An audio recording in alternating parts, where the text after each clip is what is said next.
大家好，今日介紹嘅書係叫做《西遊記》。第一回，仙石爆出猴王來。很久很久以前，東勝神州有個傲來國，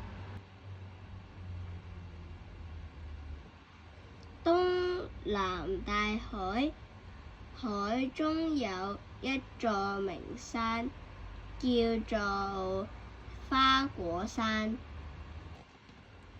在花果山山頂上有一塊巨大嘅仙石，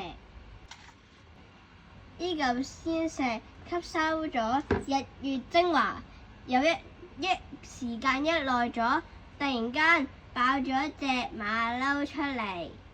馬騮成日喺個山度玩，渴咗就飲山泉水，肚餓了就摘野果吃，日子過得逍遙自在。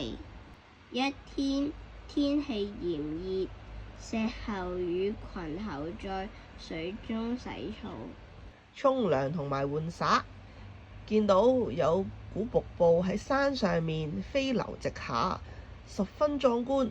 有隻猴子就提議話：邊個有本事入到去又出返嚟，又唔會整親我哋，就拜佢為王。大家都好同意喎。石猴跳出嚟大叫：我入去！咁咪見到佢合埋隻眼踎低，即縱身一躍跳入瀑布之中。佢擘大眼一睇，裏面冇水喎，原來有座橋，有石床啦、石凳啦、石盤、石碗、石鍋、石灶。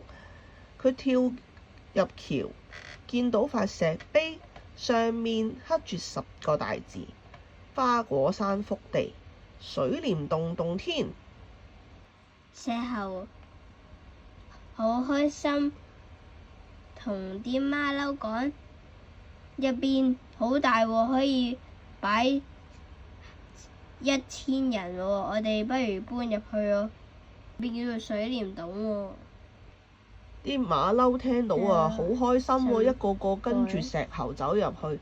石猴呢就坐咗喺最大嗰張石椅上面。佢話：頭先啊，你哋講邊個入到去出返嚟呢，你就拜邊個為王喎。而家你仲唔拜我做王？班馬稱聽到即刻跪低叩頭喎！哇！大王千歲！從此呢，石猴就變咗猴子們嘅大王啦。佢自稱為美猴王。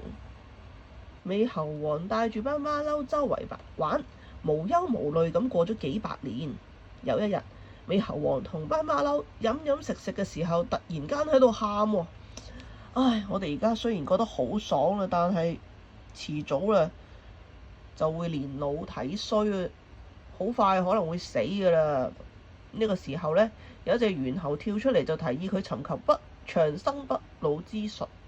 於是美猴王就同大家講拜拜，佢獨自就駕駛住呢個木筏漂洋過海，諗住揾啲神仙睇下有冇人教佢長生不老之術。